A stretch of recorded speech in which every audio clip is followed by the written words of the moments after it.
Catarina Vaz Pinto, olá, como está? Obrigada por estares aqui na Zem Talks for All, do Festival Mental, edição 2020.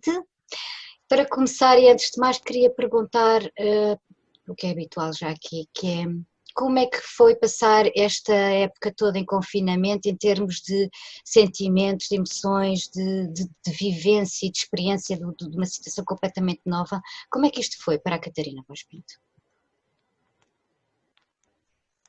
É assim, e eu, ao contrário da maior parte das pessoas, eu nunca estive verdadeiramente em confinamento, porque os titulares dos cargos políticos não estavam obrigados ao confinamento e eu acabei por ir praticamente todos os dias à Câmara, exceto com uma equipa muito reduzida, portanto só tinha a minha adjunta e depois todo o gabinete estava um assessor e uma secretária que se revezavam, portanto nunca éramos mais do que 3 ou 4 pessoas e na verdade depois fazíamos tudo em Teams ou por Zoom, mas eu fui sempre fisicamente à Câmara. Mas claro que foi sempre muito diferente porque foi essa experiência só com os outros, quer dizer, a vida não foi interrompida, portanto era essa também carga que eu acho que é esta carga das reuniões todas online e de não estarmos, não trabalharmos presencialmente, esse contacto humano que eu acho que falta imenso, não é? E que a pessoa depois começa a sentir muita falta, para além da exaustão mental que é estar o dia todo em frente a um ecrã. Isso eu acho que é bastante, muito mais cansativo. Claro, pois isso entende-se bem. Em relação a algum sentimento, é assim, para os mais atentos, isto era uma situação que estava mais ou menos prevista. Eu estou aqui a falar sobretudo os que têm aqueles olhares mais conhecedores em relação às alterações climáticas, que é um assunto que aqui seguimos também com muito interesse e ativismo, diria até, por causa da eco-ansiedade e de uma data de coisas que têm estado a ser projetadas, nomeadamente nas novas gerações, e que é preciso ter um olhar muito atento, porque isto está em cima da mesa todos os dias, e ainda não há quem esteja a olhar, do meu ponto de vista, como deve ser para isso. Estes alertas já estão a vir, de uma forma ou de outra, há muito tempo, tem a ver com pandemias, com os incêndios, com uma data de desastres ecológicos, da extinção das espécies, etc, etc, é um rol de situações que estão aqui em cima da mesa e são, de resto, muito acompanhados por alguns órgãos de comunicação social internacionais, e que há muito menos informação sobre isto.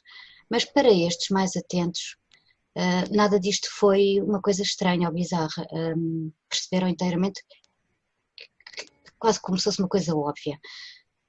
Porquê é que aqui ainda foi, isto é uma pergunta quase até pessoal, porque como é que as pessoas sentiram isto aqui? A maior parte das pessoas com quem temos falado foi como se isto fosse uma bomba, uma coisa muito estranha e que toda a gente ficou surpreendida, quando na verdade já havia tantos alertas. Qual é a sua opinião em relação a isto? É assim, eu incluo naqueles que para mim qualquer coisa ia acontecer. Eu talvez não fosse tão sensível à questão da pandemia propriamente dita, não, mas eu estava 15 dias antes disto começar cá em Portugal, enfim, ter uma expressão mais, eu estava em Nova Iorque com o meu filho, porque a minha família neste momento vive em Nova Iorque, e eu estava precisamente a comentar com ele o que é que tem que acontecer no mundo para alguma coisa mudar, porque isto é insustentável. Será uma guerra? Quer dizer, não deve ser uma guerra? O que é que será? Porque o ritmo desenfreado, a aceleração de tudo, da vida das pessoas, da produtividade, esta disfuncionalidade numa aparente ligação a que corresponde uma efetiva desligamento entre as pessoas e uma solidão crescente entre as pessoas, apesar de todas estarem ligadas através do computador, que é, na verdade, eu acho que é uma ilusão, e esta perda da relação emocional com os outros, que é isso que fala nas novas gerações, que eu acho muitíssimo preocupante. Para mim, estava tudo, alguma coisa tinha que acontecer. Para além dos desastres ecológicos, depois, que também era um sinal completamente óbvio para mim. Não estava tão atenta às pandemias, mas pelos vistos há imensa gente, depois, por exemplo, também vi aquela TED Talk do Bill Gates, que já há uns 5 ou 6 anos, alertava para o perigo de uma pandemia. E de facto os sinais estavam todos lá já há bastante tempo. Portanto, eu de alguma forma, não, quer dizer, surpreendeu uma forma, mas E depois pensei, não, é isto, é isto. A O pandemia que é que nos faz... foi o tal fenómeno que eu acho que vem colocar tudo em causa, de alguma forma. Que já estava há muito. O que é que nos faz não ouvir como seres humanos? Quer dizer, nós temos um consumo de antidepressivos a crescer em Portugal de uma forma desmesurada e saúde mental é um assunto, saúde mental e psicológica, é um assunto, está na ordem, é comum, é banal, é normal. Em muitos países isto já faz tanta parte como a saúde física e é inquestionável. Nós ainda estamos tanto step atrás, não é? Tanto que há para fazer. Este não ouvir, talvez o outro, ou não ouvir os sinais, ou esta distração toda, de onde é que virá isto? É pela obrigação do Na trabalho? verdade, nós estamos menos atentos, não tenho essa percepção de que nós estejamos muito mais atrás dos outros países, não tenho tanto essa percepção. Eu acho que o ser humano também, muitas vezes, não gosta de ser enfrentado com ele próprio, não é?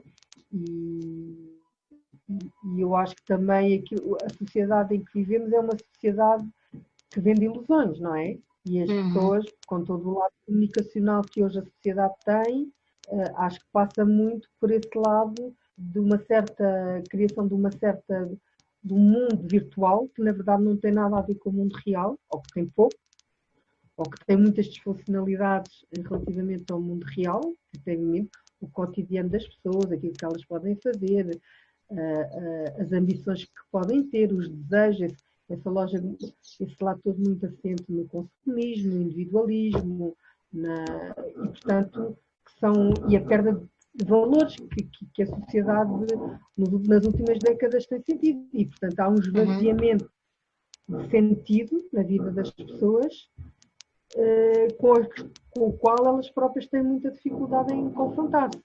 Talvez aí depois também possa aí ter alguma explicação no facto de, por exemplo, os níveis de educação e de acesso à cultura, estou a dizer, em geral, no nosso país continuarem a ser relativamente baixos face a outros países, pelo menos da Europa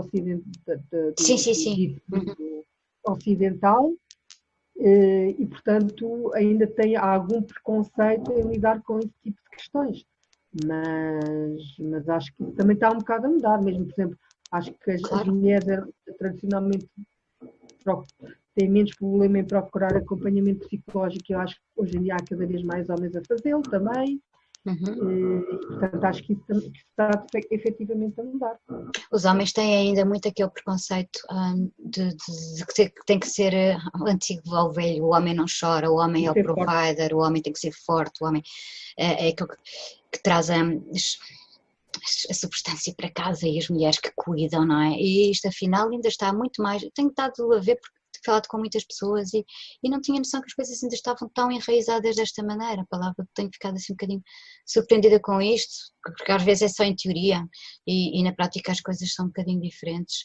Mas não, em relação a esta ponte que nós estamos a fazer aqui para a promoção da saúde mental junto da sociedade e desta sociedade e sobretudo também da mais nova, que tem este sentimento de ilusão, como estava a dizer, através daquilo que é projetado em ritmo frenético e alucinante nas redes sociais, por um lado, por outro sentimento de impotência em relação aos novos valores a que acredita e que sente completamente sem maneira de reagir e de poder fazer seja o que for, porque isto cabe a quem manda, não é? Cabe ao poder, cabe ao dinheiro, cabe às indústrias, cabe à grande economia e vem este sentimento e tudo isto conjugado está a criar uma estrutura dentro dos mais novos que é um bocadinho imprevisível do que é que poderá acontecer, tanto do nosso ponto de vista como do deles.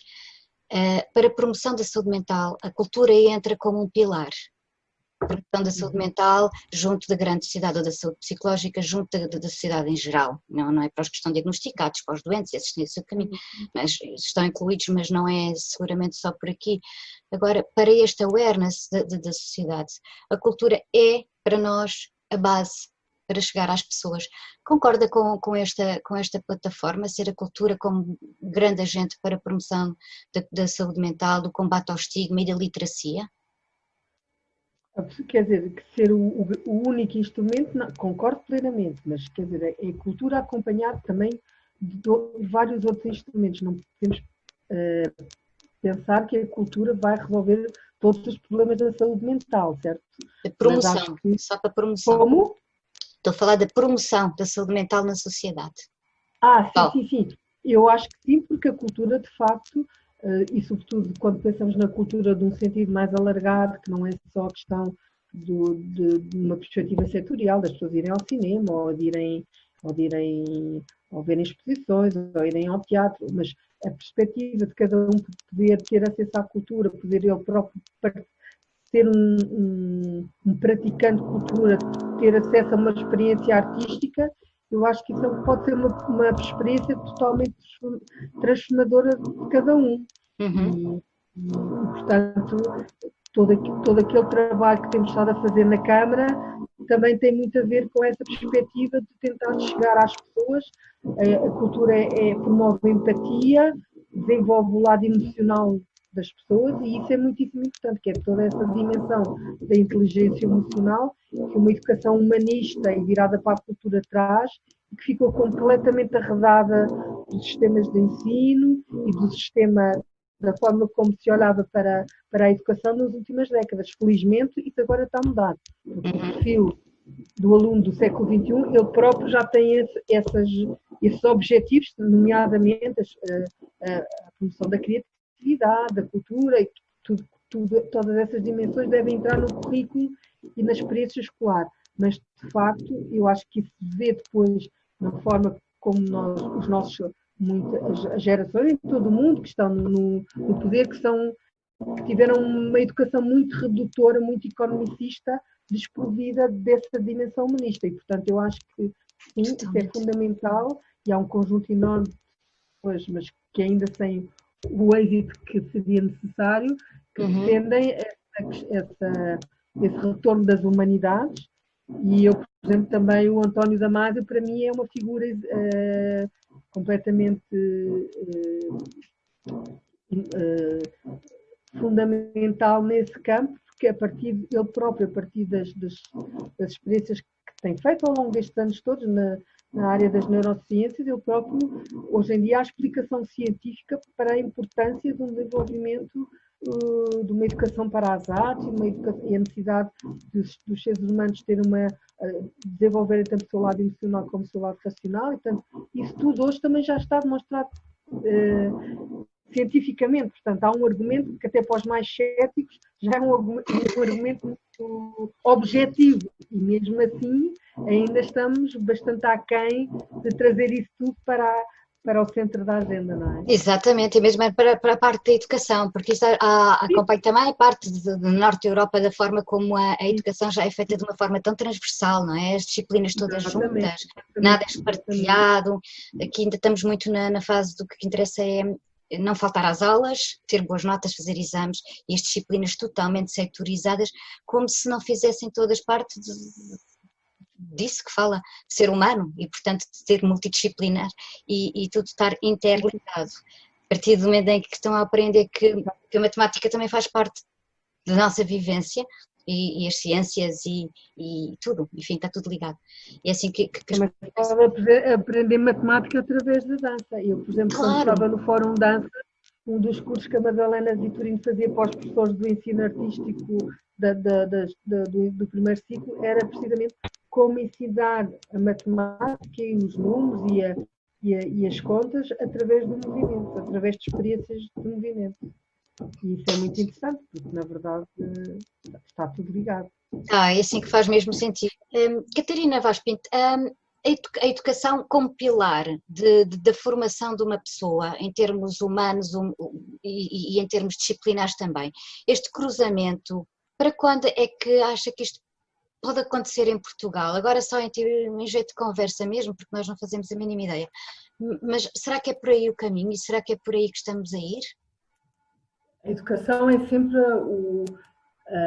o instrumento transformador de uma sociedade e, portanto, eu acho que tem que ser por aí e através desse modelo de educação que nós queremos desenvolver, é por aí que nós conseguimos chegar às pessoas, criar seres humanos mais bem preparados para lidar com o tempo em que vivem.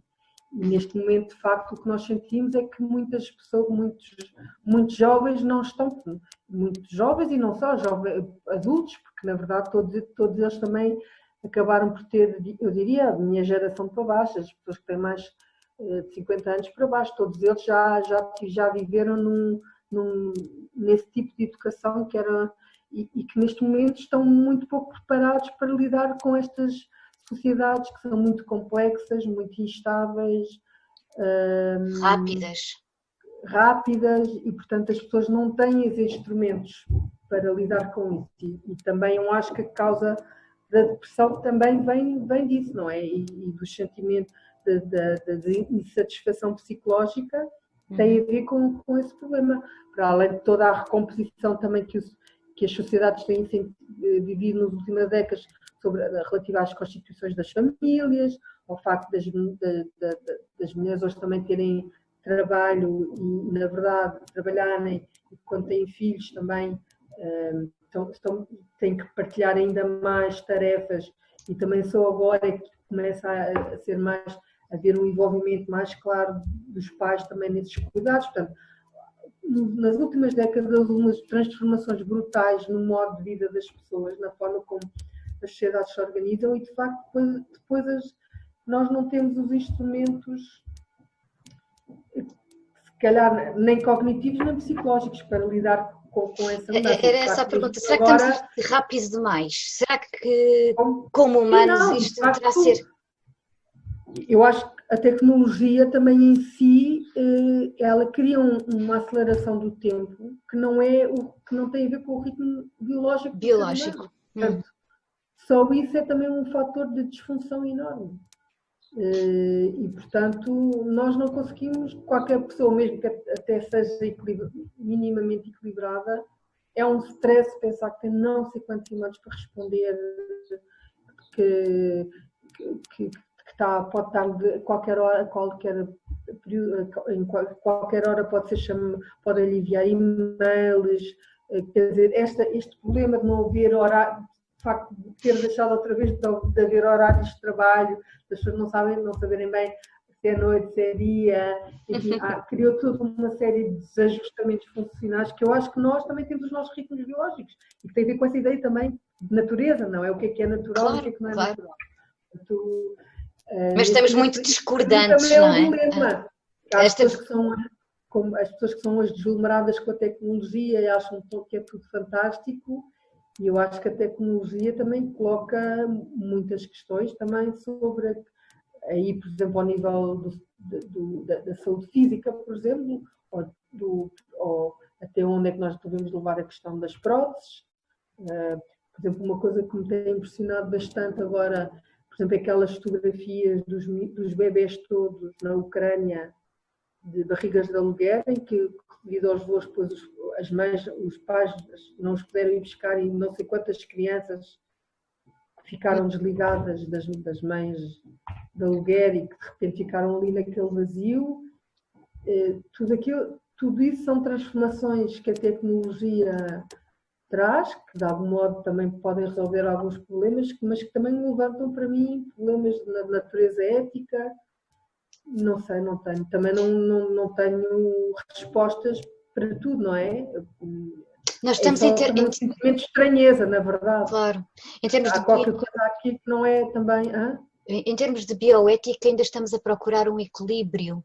Acho que o humano ainda está aqui com tudo isto tão rápido, tão e depois com a catástrofe falado, não é? A bater à porta. E tudo isto estamos a viver, de facto, um período, em termos da humanidade, que talvez mais tarde, no futuro, alguém possa olhar para trás e entender aquilo que nós agora vamos ser capazes de conseguir perceber, porque as dimensões, tal e qual como está a dizer, são tantas, tão variadas, e ao mesmo tempo tão brutais, não é? Porque isto, ao fim e ao cabo, está a afetar as pessoas de uma forma muito mais literalmente bruta do que se imagina.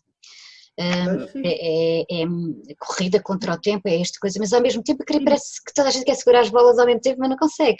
Por algum lado isto Mas essa questão da velocidade, claro que para mim é uma da questão, e isso é a tecnologia que provoca essa aceleração, não é? E, portanto, nós temos que encontrar contrapesos para, de alguma forma, condicionar esse excesso de velocidade, esse excesso de produtividade, porque, de facto, isso leva a uma ideia de exaustão. É o burnout, que nós já temos falado aqui no festival, não é? exato. Exaustão das pessoas e também do planeta, portanto, dos recursos do planeta. Portanto, realmente estamos num momento crucial da vida da humanidade e, portanto, esta crise também será uma oportunidade para introduzir uma agenda climática a sério. Era isso que eu lhe ia perguntar, como é que se está a sentir em relação a isto tudo? O que é que cá dentro mesmo, como é que acha que isto pode evoluir? O que é que irá acontecer do seu ponto de vista? Eu estou expectante porque há muitas forças a quererem também que tudo fique, é um pouco também como aquela questão que me colocou no início. As pessoas não se confrontam com o problema da depressão, aqui também há pessoas que não se confrontam com o facto de que realmente isto tem que mudar. Chama-se história de negação, é um mecanismo de... Por detrás, portanto, neste momento há muitas manobras, diria, deve existir muitas manobras de bastidores em vários domínios, centros de poder, seja ele ao nível das questões energéticas, todos os níveis da atividade económica, para perceber até que ponto é que nós conseguimos mudar e também, às vezes há uma necessidade de ser tudo muito rápido, mas não vai ser tudo muito rápido, assim como este regresso dito à normalidade. Fechar foi muito rápido, conseguir fechar foi tudo muito rápido. Voltar a ter uma outra vida, um outro mundo, que já não será certamente o mundo que era antes. Exatamente. Isso eu acho que vai demorar tempo. E, no fundo, nós estamos a dar passos e pequenos passos e, de facto, eu acho que ninguém sabe neste momento como é que as questões vão evoluir ainda. E por que será que as pessoas, quando falam tanto nisso do voltar à normalidade, como se aquilo que tínhamos antes fosse bom, quando todos sabemos que não era? É uma necessidade vamos ver o que é que falamos, o que é que queremos dizer isso com voltar à normalidade? É essa a pergunta. Voltar à normalidade, por um lado, eu acho que há uma dimensão básica que é, então, podermos voltar a estar com as nossas famílias, a tocar, a dar um aperto de mão, a dar um beijinho, isso para mim é um conceito de normalidade muito importante, claro. E acho que essa normalidade é normal, ou seja, é normal que nós queiramos poder relacionar-nos uns com os outros como seres humanos, como sempre o fizemos. Um regresso aos afetos de uma forma física. Regresso aos afetos e às emoções. Depois, tudo o que tem a ver com o modelo de desenvolvimento que estava associado ao pré-Covid. E sim, é que aí é que eu acho que há uma margem de reinvenção possível, que nós neste momento não sabemos ainda como é que vai ser. Se vai, provavelmente, quer dizer, não vamos passar agora todos, será difícil passar muito repentinamente para um paradigma verde exclusivo. Mas eu espero que se deem passos importantes nesse sentido. Isso é aquilo que eu espero e é aquilo que eu acredito que tem que ser feito. Mas há muita gente que não... Acho que as gerações mais novas estão muito disponíveis para isso também. Mas também as gerações mais novas e também aquilo que nós vemos, ou vemos, por exemplo, agora com estas regras do desconfinamento no país.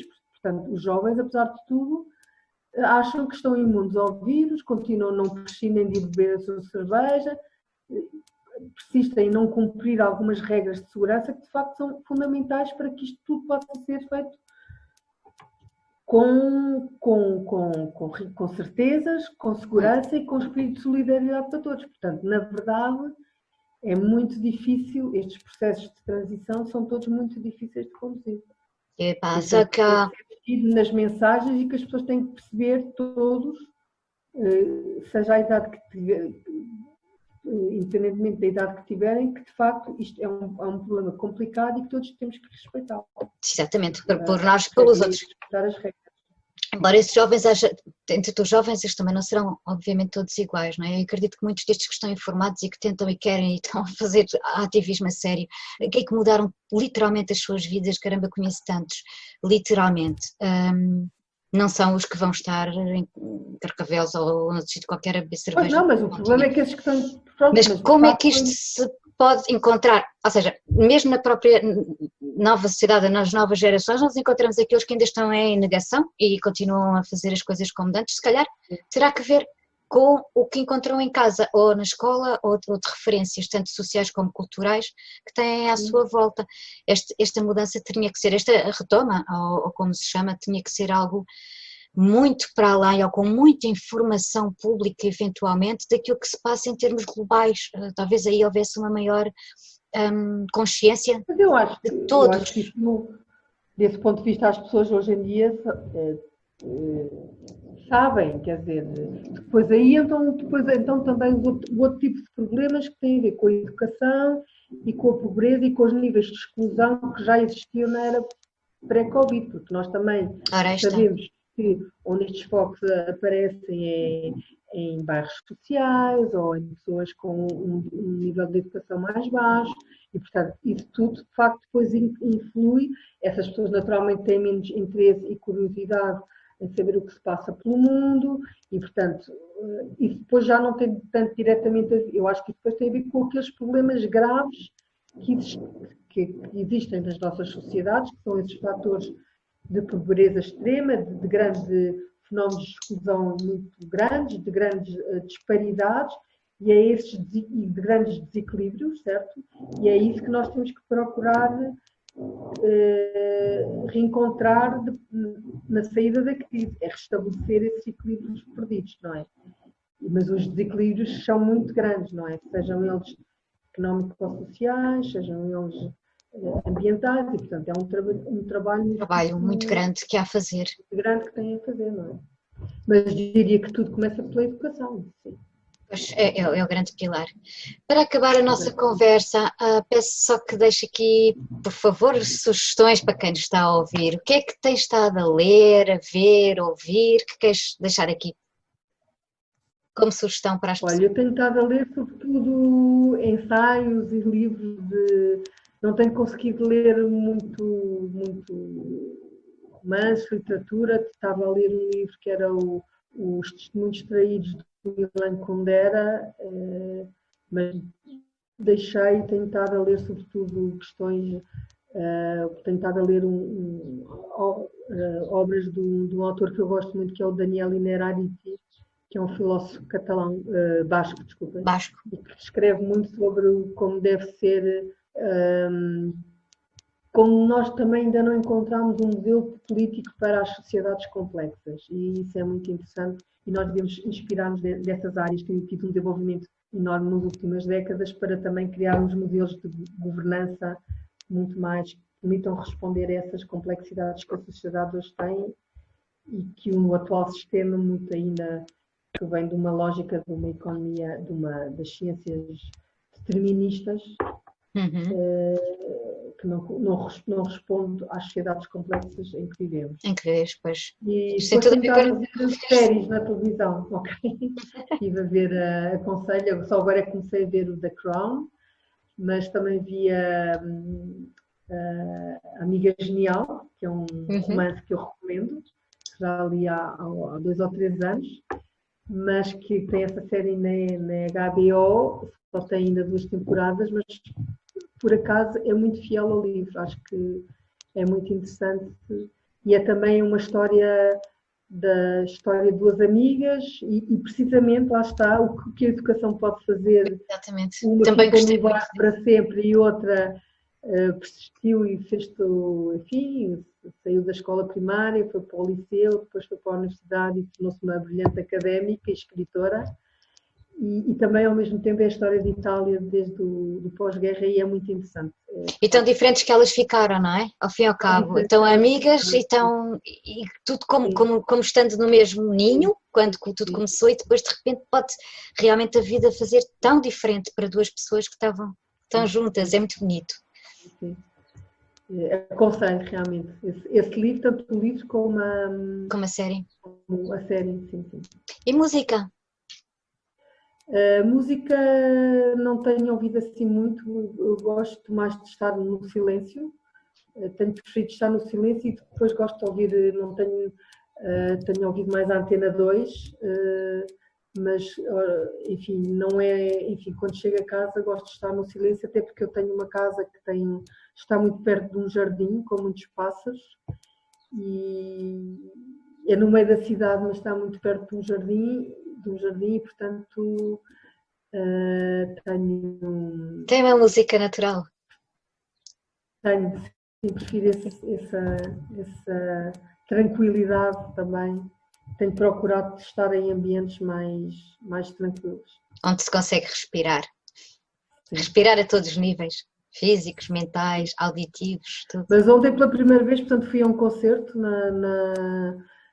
como lhe disse, fui ao concerto da Orquestra Metropolitana no CCB, que abriu a temporada também do CCB, e de facto foi um enorme prazer de voltar às salas, de voltar a uma sala que tinha bastantes pessoas, porque o grande auditório do CCB, mesmo com as regras do confinamento, permite ter muita gente na sala e, portanto, há uma sensação também de conforto e de partilha do lado do público, que é muito importante e, de alguma forma, restabelece essa ligação com os artistas e com a arte e acho que isso estamos todos com muita vontade que essa normalidade também essa aí é que vale a pena voltar.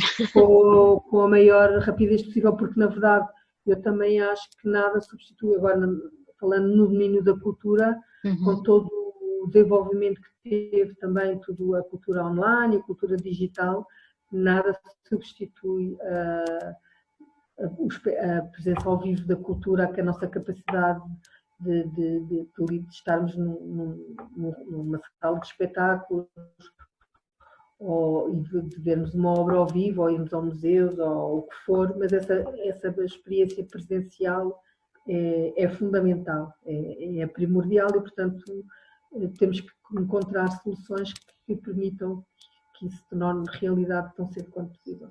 Tem que ser o mais rápido possível, porque é essa parte aí que ajuda também. Mesmo em pequenos formatos, por exemplo, não sei se ouviu falar de agora vou acabar porque eu também tenho que sair, mas por exemplo um projeto da Casa Fernando Pessoa muito, muito interessante que se chama Leituras ao Ouvido, que é precisamente